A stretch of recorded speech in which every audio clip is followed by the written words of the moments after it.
It's cheaper for you to have therapy than for us to change that. I agree. Okay, Right. should we change this? If we think we shouldn't change it, raise your hand. Aye. Okay, should not change those who think they should change it, raise your hand. Motion carried, leave it alone. What does a mom do when she wants things done right? She does it herself. My name's Rebekah. I'm turning this house into a home to give my daughter a brighter future. As a single mom, you get used to calling the shots. And you tend to be a little hands-on. That's why they call me DIY Mom. I'm really excited to move into this neighborhood. I'm just really glad we're going to be on a dead-end street that will be safe for Lennon. She can play outside. She can learn how to ride a bike. We're not going to be on a busy road anymore. We had a lot of great memories at our old house, but I know we're going to create some amazing memories here, especially where Lennon's just about to turn 4 for such a fun age, and you have such strong memories at that age. Your memories don't really start till 4. So this is going to be the house that Lennon remembers.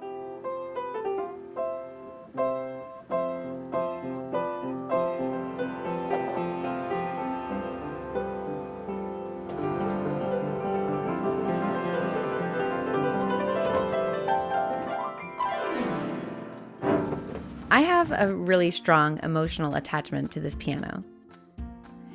It was the first instrument that I learned, and we always had one in our house growing up. And I feel like nobody else does these days. So I'm bringing it back.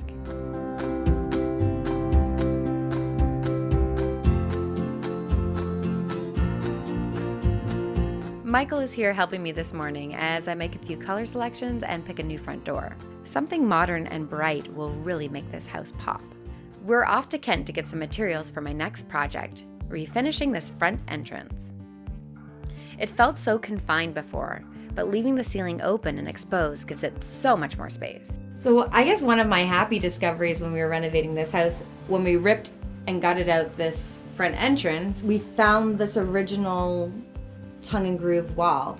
And the whole house is built like this with these tongue and groove boards. So I think that they're quite charming and fun. So I'd love to find a way to repurpose this wall and use it as a statement wall when you enter into the house. Just the only problem is a lot of the trades came and really butchered the wall when they were working. So it definitely needs a little love to bring it up to accent wall status. Yeah, I say we fill this in. To replace any of this, we'd have to start tearing out all the boards from the top.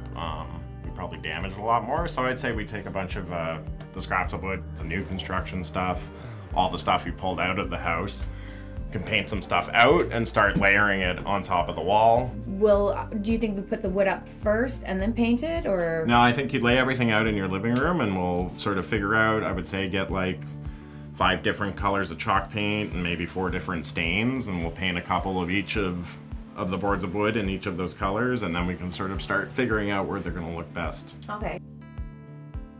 So the first step of our 3-dimensional wood slat wall is to cover up any of the damaged pieces.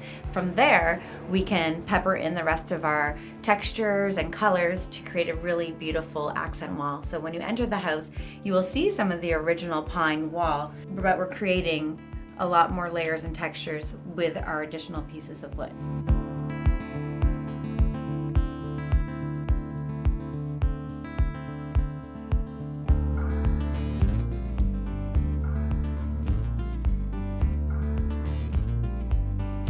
I've ordered some black and white hexagon penny tiles from Wacky's Flooring, and I want to design my own custom template for my front entrance. I think this will be really fun. I'm going to measure out the space in the front foyer and template it in the basement, so I have a lot more room to play. And then that way I can move my tiles around until I find a pattern that I'm happy with, and I can get all that done before I even come up here to install my tile. Based on my measurements that I took of the front entrance foyer, I've mapped it out with some painter's tape on the floor. And now I have a lot more space and room to move around and play with that penny tile so that I can get a really cool custom mosaic print for my front entrance. I posted a little teaser of my front entrance tile mats on Instagram. I was trying to decide between doing the house number or doing the year that the house was built. and I got an overwhelming response of people that really liked the idea of doing the year number. So now I'm just going back and trying to figure out exactly how I want to lay out this tile.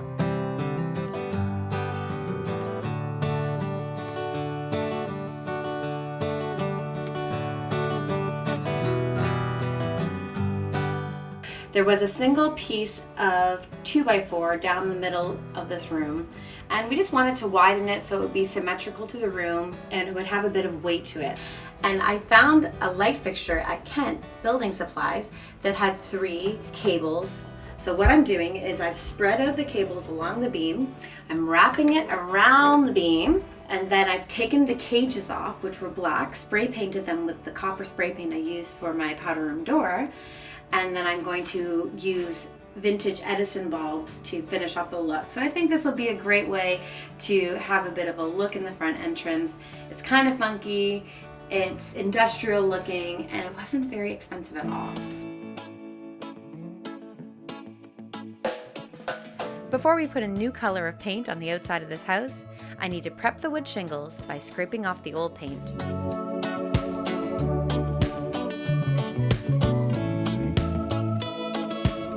And then I'm going a little bit above and beyond by sanding them as well.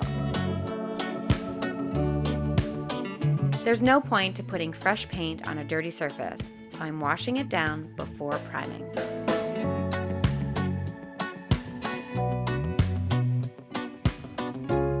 This morning I'm at Dulux, where I'm so excited to be picking out the paint color for the exterior of my house. This is the final thing I need to do before my house is going to be complete. So thank you, Lisa, for taking the time to help me pick out a color and figure out what kind of paint I want to use to get the best look for the outside of my house. For sure. So I'm going to be changing the house from it being kind of like a classic East Coast white home with green shutters and green trim to like a black and white house. I've always loved like a black, but I don't want it to be black. I think that's a little bit too harsh for me. Yeah, to have a little bit of undertone to it. Yeah. Like a greenish or a bluish undertone. This would give you a little bit of more color underneath. Okay. Yeah, so you weren't so gray. And I've stripped the paint off the house for the most part. Does that mean that I will need to prime just the places that have the bare wood, or do I need to prime everything? No, I would probably prime it all. Okay. Yeah. So I'm hoping to get like 10, 15 years out of the paint job. And what would you recommend for that? I recommend our top diamond coat. Yeah. Exterior diamond for sure. Yeah. You get great adhesion with it because of the ceramic beads that are in it. What's the ceramic stuff that's in it? The ceramic beads. It gives it a smooth, hard finish.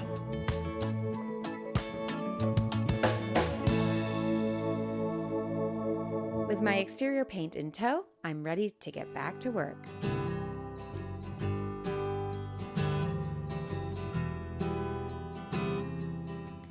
This morning, the guys from All Weather are removing the old door and trimming the space to make way for the new. My custom blush pink door from Global Windows and Doors has finally arrived, and I'm so excited to get it installed and see the exterior look of my house come together.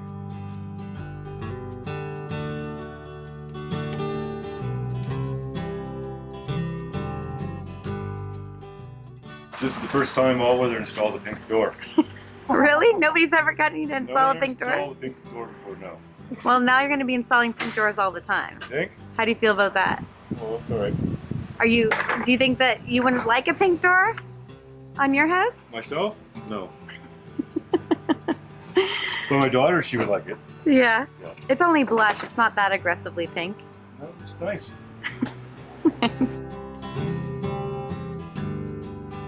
Now that my door is installed and the house is primed, it's time for the top coat of paint. I love this noble gray color from Dulux. Thanks to my dad's hard work, the exterior of the house is looking modern and sleek. Well, Dad, since you're living with me, I need you to have a key to the house. I've got this brand new Kivo lock from Weiser. You're not going to need a traditional key anymore. You're going to use your phone as your key. So let me just show you how this works. I've got it all set up on my Kivo app, and when I touch the door, I can lock it by going counterclockwise, and then by going clockwise, I can unlock it and get in the house. When I'm coming in from the car, I can look at my front door app here and lock it, or unlock it just from my phone. Yeah, okay, now let's see on the other side. Having Dad around made things a little more special, especially for big jobs. Okay, well then we should get the rubber mallet to get the top You part. don't need the rubber mallet. You're gonna warp it. Yeah. I guess that looks pretty good. No rubber mallet needed.